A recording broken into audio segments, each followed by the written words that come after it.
Hola, estamos aquí en este vídeo tutorial para ver la forma en que la máquina síncrona trifásica produce tensión en las bobinas del estator, la forma en que genera. Cuando está en vacío, vamos a considerar la estructura más básica de la máquina síncrona trifásica, que es la que podemos ver en la figura que tenemos aquí delante de la transparencia. Tenemos un estator que, como ya hemos dicho, pues es cilíndrico, hueco, en cuyo interior hemos dispuesto una serie de ranuras y en las cuales hemos dispuesto a su vez también los conductores de tres bobinas. La estructura del estator de la máquina es exactamente igual que la considerada en la máquina de inducción. Como se hizo en aquella máquina, en esta asignatura fundamental, pues estamos considerando la estructura más básica de bobina, en la que suponemos que la bobina es de paso diametral, es decir, sus conductores, sus lados activos están situados en ranuras que están dispuestas en uno de los diámetros del estator, y todos los lados de las ranuras están dispuestas todos los lados de la bobina están dispuestas en la misma ranura. Repito, la concepción más simple de bobinado en este caso. Tenemos, repito, tres bobinas: la bobina azul AA', la bobina roja BB', la bobina verde CC'. Las tres bobinas están desplazadas 120 grados entre sí, es decir, entre el eje de la bobina AA' y la consecutiva BB' existe 120 grados medidos sobre el entrehierro. Y luego tenemos un rotor, que en este caso es un rotor de polos salientes, puede ser también considerado un rotor liso, lo que pasa es que se ha dibujado el de polos salientes puesto que es más representativo. Tenemos un bobinado, que son estas dos secciones que vemos aquí, que representan la bobina de corriente continua que está arrollando a ese rotor, y es la que, cuando por ella hacemos circular una corriente continua, va a provocar la aparición de un polo norte, por ejemplo aquí, y un polo sur aquí. En este caso la máquina genera un par de polos. Este rotor a su vez va a estar girando a una velocidad omega sub s, que viene fijada por la velocidad que esté imprimiéndole pues la turbina o el motor primario que esté empujando a dicho rotor. Evidentemente esta es la configuración de máquina síncrona de rotor con bobina, y existe una configuración de máquina síncrona de rotor constituido por imán permanente, donde evidentemente en lugar de un electroimán, como realmente es lo que tenemos aquí en el rotor, pues tenemos un imán permanente. Bien, pues entonces vamos a intentar obtener una expresión analítica que determine la fuerza electromotriz inducida en la bobina AA', BB' y CC', en función de los parámetros de la máquina. Bueno, pasamos a la siguiente transparencia.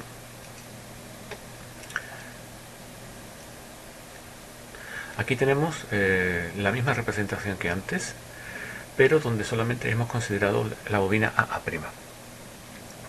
En este caso, alfa es el ángulo mecánico que forma el eje del polo norte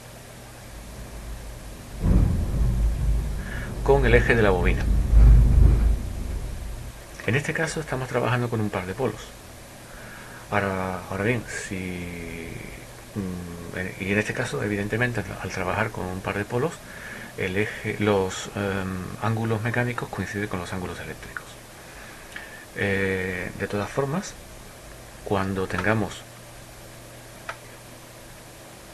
la situación donde tengamos un número de polos mayor que 2, sabemos que la relación entre ángulos eléctricos medidos en el entrehierro y ángulos mecánicos pues viene ligado por esta expresión.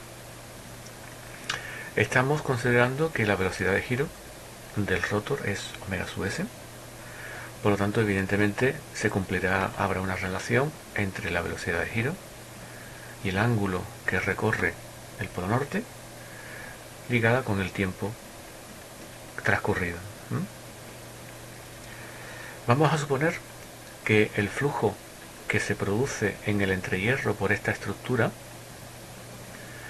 tiene esta distribución, es decir, el flujo para cualquier ángulo que voy a obtener yo en el entrehierro de la máquina será igual a un valor máximo que se obtiene justo en la posición que ocupa el polo norte, multiplicado por el coseno de ese ángulo precisamente.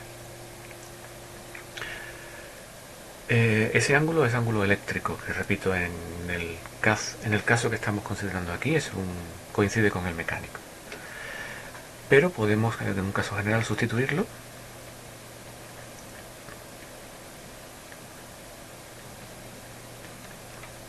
por P veces el ángulo mecánico que forme el eje del polo norte con el eje de la bobina, puesto que nosotros lo que queremos saber es precisamente qué flujo existe en el centro de la bobina, para que luego a partir de ese flujo en el centro de la bobina calcular la fuerza electromotriz inducida.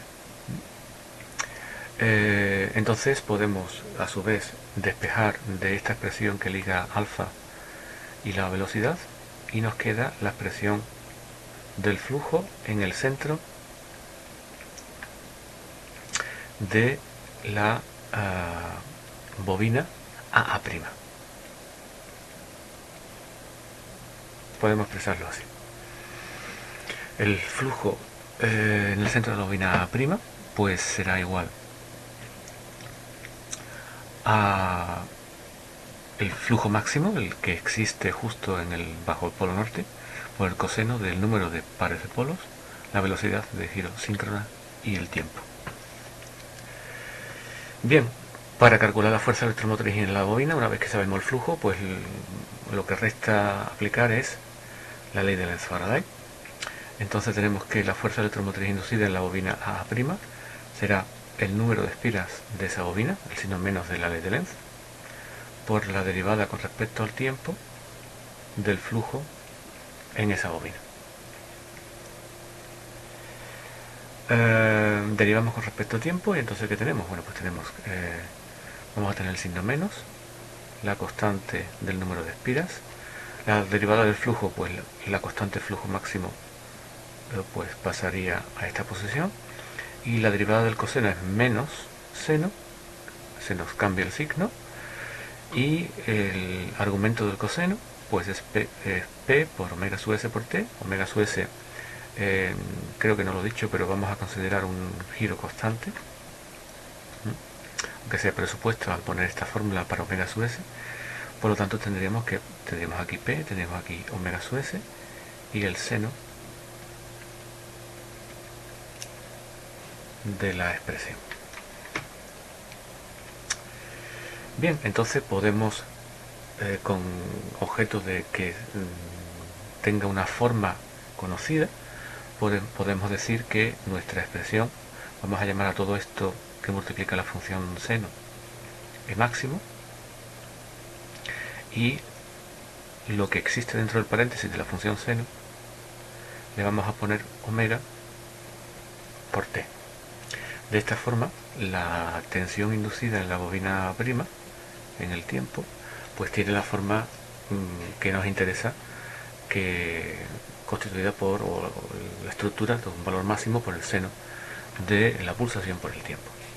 Igualando términos, podemos afirmar que la pulsación, es decir, dos pi veces la frecuencia de la tensión inducida en esa bobina AA', pues será igual a P por omega sub S.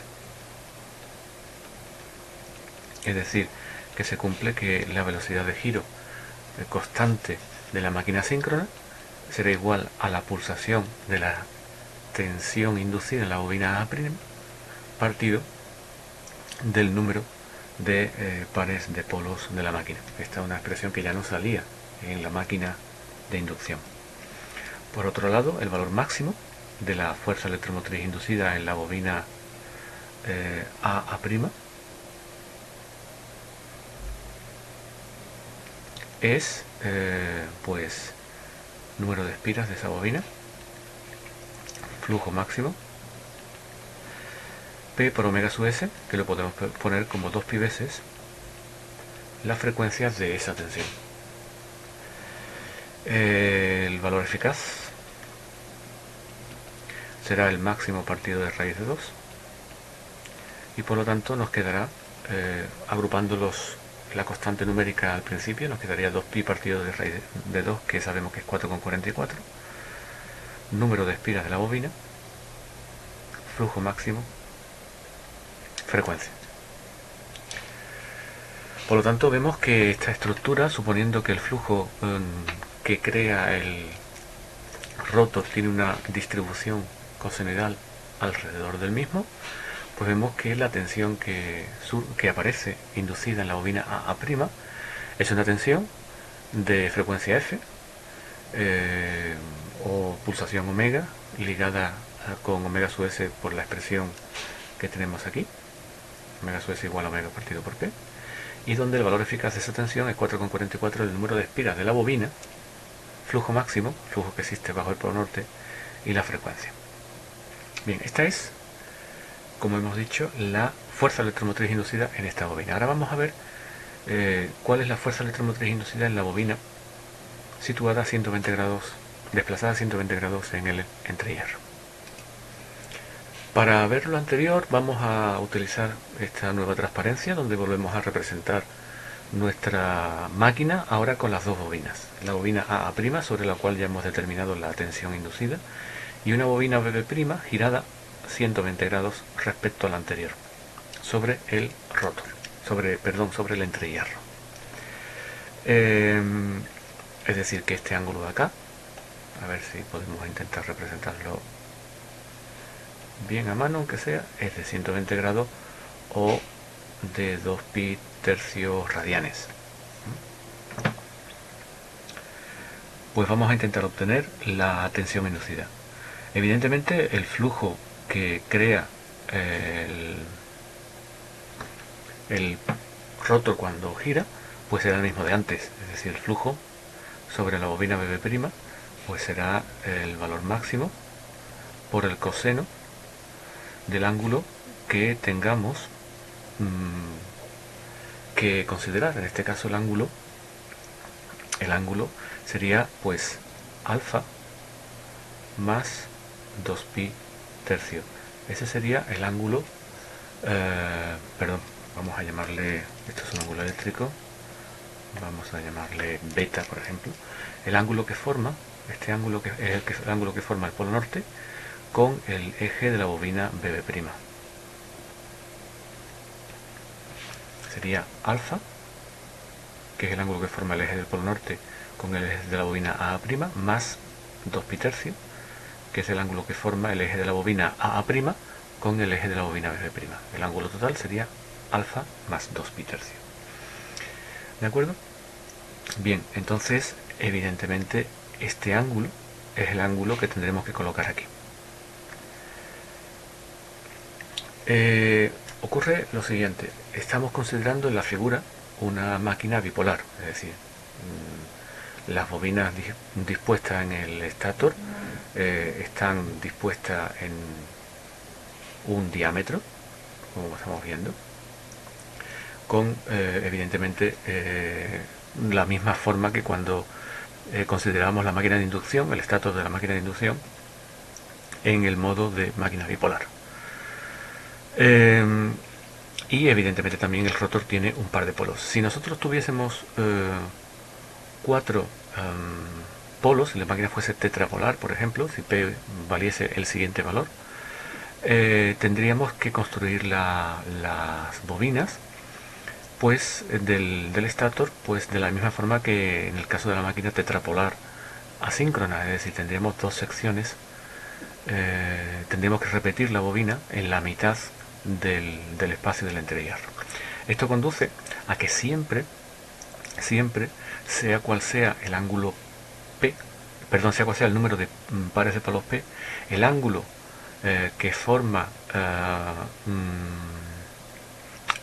la bobina, el eje de la bobina AA' con el eje de la bobina BB' más cercano, siempre el ángulo es 2pi tercio, aunque es un ángulo eléctrico. ¿Eso qué quiere decir? Eso sería un poco largo de explicar aquí, porque es un aspecto constructivo de la máquina, pero eso quiere decir que si yo quiero calcular el ángulo eléctrico anterior, pues tendría que multiplicar por P el valor de alfa, pero seguiría teniendo un desfase de 2 pi tercios, fuese cual fuese el valor de P. Eso es debido a que la bobina, cuando se incrementa el número de pares de polos, se tiene que incrementar el número de secciones de la bobina en el mismo orden. Por lo tanto, siempre existe un desfase de 2 pi tercios en grados eléctricos entre el eje de una bobina y el eje de la bobina siguiente, la BB'. Repito, esto tiene que ser es un aspecto que hay que admitir, puesto que se puede demostrar, pero habría que dedicarle un tiempo extra para la demostración. Entonces, admitiendo esto, podemos afirmar que el flujo que abarca la bobina BB' pues será el valor máximo bajo el polo norte por el coseno de P por alfa. Evidentemente aquí se sigue cumpliendo que omega sub s es lo mismo que vimos antes, ¿no? Pues podemos ponerlo como alfa partido por t. Entonces, en lugar de P alfa vamos a poner ya directamente P omega sub st, igual que hicimos antes, más 2 pi tercios. Estamos considerando el caso genérico de P pares de polos. Por lo tanto, derivamos o aplicamos la ley de Lenz-Faraday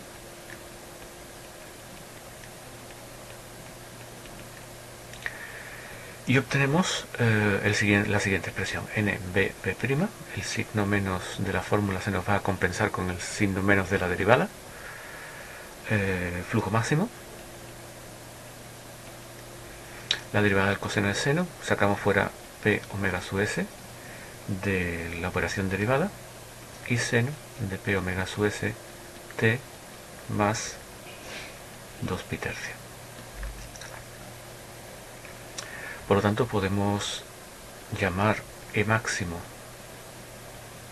BB', perdón,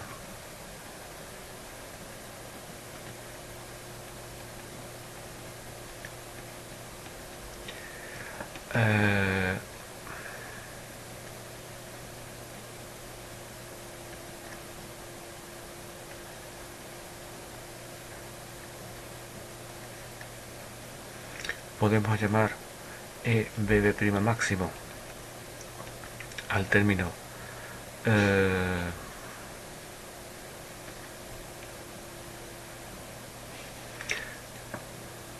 NBB flujo máximo P omega sub s y omega t al término P omega sub s más 2 pi tercios. ¿Qué ocurre? Bueno, pues ocurre que aquí se sigue cumpliendo con omega es P por omega sub s, es decir, que la frecuencia de la tensión inducida en la bobina BB' es la misma que la que vimos antes, en la bobina AA', la frecuencia de la tensión en la bobina BB' es la misma, y el valor máximo o el valor eficaz que obtendríamos en la tensión inducida en esa bobina, pues sería el número de espiras de esta por el flujo máximo por, sustituyendo esto por la igualdad anterior,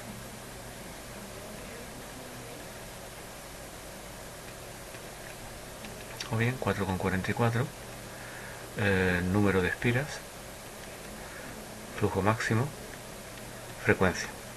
Si el número de espiras de la bobina BB' coincide con el número de espiras de la bobina AA',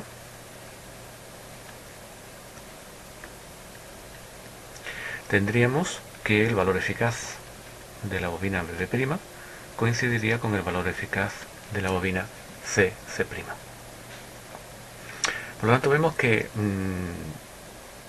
resulta en la bobina desplazada a 120 grados una tensión del mismo valor eficaz si la construimos con el mismo número de espiras, pero observamos que la tensión inducida en la bobina BB' está desplazada 120 grados respecto a la tensión inducida en la bobina AA'. Nos queda por determinar la tensión inducida en la bobina CC'. Para eso vamos a recurrir al uso de esta siguiente transparencia, donde vemos la misma figura que veíamos al principio. Y entonces en este caso tenemos que el ángulo que forma el eje del polo norte con el eje de la bobina CC', ese ángulo que vamos a llamar gamma, pues sería alfa. Bueno, podemos ponerlo o alfa menos 2 pi tercios, o alfa más 2 pi tercios más 2 pi tercios, más 4 pi tercios. Ya depende cómo se quiera expresar. Ese sería el ángulo mecánico, por las mismas consideraciones que dijimos antes, que no vamos a pasar a demostrar aquí.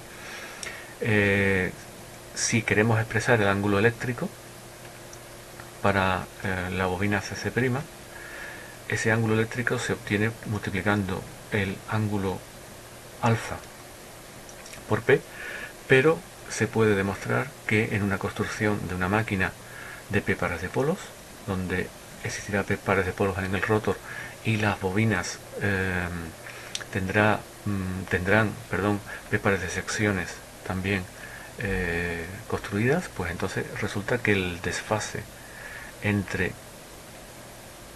el eje de la bobina AA' y el eje de la bobina CC' será menos 2 pi tercios o más 4 pi tercios, depende de la opción que hayamos seguido de sumando ángulos o restando ángulos, ¿no? Entonces esto indica que el flujo que existirá en el centro de la bobina CC', en su eje, pues evidentemente será el flujo máximo por el coseno de ese ángulo, que es, como ya hemos dicho, pues phi CC'. Evidentemente, haciendo el mismo cálculo de suponer el ángulo alfa relacionado con la velocidad y con el tiempo, pues tendremos esta expresión para el flujo. Derivando,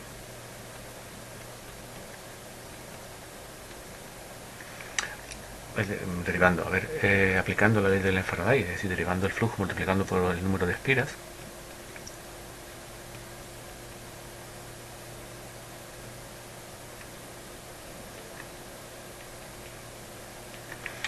tendríamos pues lo siguiente sería NCC', flujo máximo, P omega sub S, seno de P omega sub ST menos 2 pi tercios.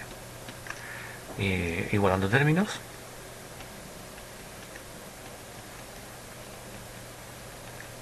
tendríamos que el término que multiplica el seno sería el valor máximo de la tensión inducida,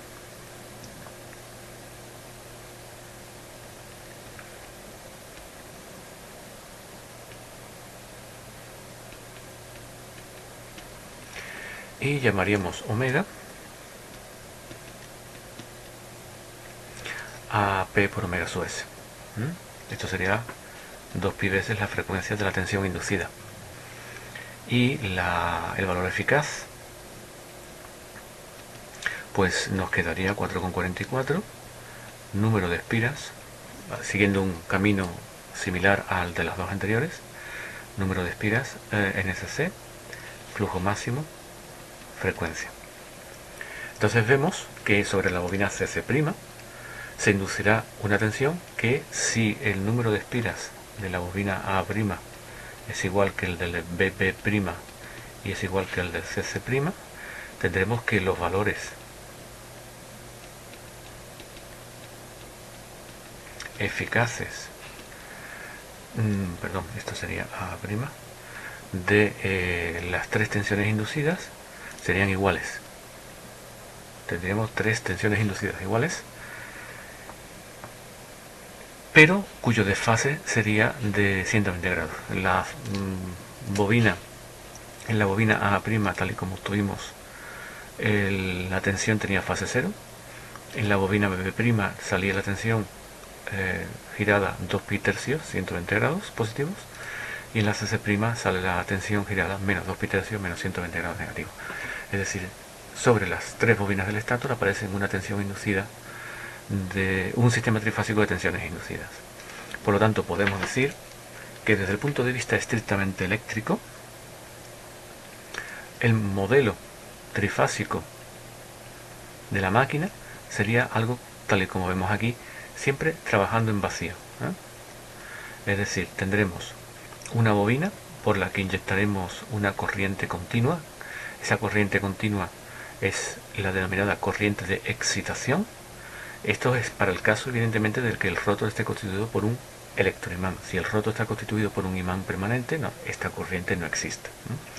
Pero si existe, sí, tendremos que inyectar una corriente continua, que será nuestra intensidad de excitación, que creará el campo magnético en el entrehierro, y aparecerán 3 tensiones inducidas iguales sobre cada una de las 3 bobinas. Por lo tanto, podemos, desde un punto de vista eléctrico, nosotros podemos sustituir las 3 bobinas por 3 fuentes de tensión. Serían fuentes de tensión dependiente, puesto que cada tensión es 4,44 número de espiras, flujo máximo, frecuencia, y recordar que el flujo es creado pues por esta bobina, por lo tanto es creado por esta intensidad. Ya dependerá de la relación existente entre intensidad. Si nosotros tenemos en una gráfica, pues podemos obtener la relación entre el flujo que crea esta bobina y la intensidad de excitación. Esa relación tiene una forma, suele tener una forma de este estilo, con una parte lineal, una parte saturada. Al ser una material ferromagnético el que tengamos como núcleo de la máquina, entonces nosotros tendremos una relación entre la intensidad y flujo. Por lo tanto, el valor máximo de ese flujo dependerá del valor de intensidad que yo esté inyectando sobre la bobina, y por lo tanto esta fuente de tensión es realmente una fuente de tensión dependiente. Si yo mantengo la intensidad de excitación constante, si yo mantengo la I de excitación constante, evidentemente a un determinado valor obtengo un determinado valor de flujo, por lo tanto el flujo también es constante, y por lo tanto la fuerza electromotriz inducida solamente dependería, en su caso, de la frecuencia de la tensión inducida. Recuerden que la frecuencia de la tensión inducida dependerá de la velocidad a la que la gire y del número de pares de polos. Por lo tanto, la tensión, el módulo de la tensión inducida va a depender de la intensidad que yo inyecte por la bobina y de la velocidad a la que yo haga girar esa bobina del rotor dentro de la máquina. Si yo hago que todas las todas las bobinas de la máquina tengan el mismo número de espiras, todas las tensiones inducidas serán de amplitud, de valor eficaz, las 3 iguales. Y por supuesto que tendremos un sistema trifásico equilibrado. Como el sistema es equilibrado, podemos analizar la máquina siempre como si fuese un sistema monofásico equivalente, y es lo que haremos siempre. Entonces el circuito equivalente o el modelo por fase sería este que vemos aquí, ¿no?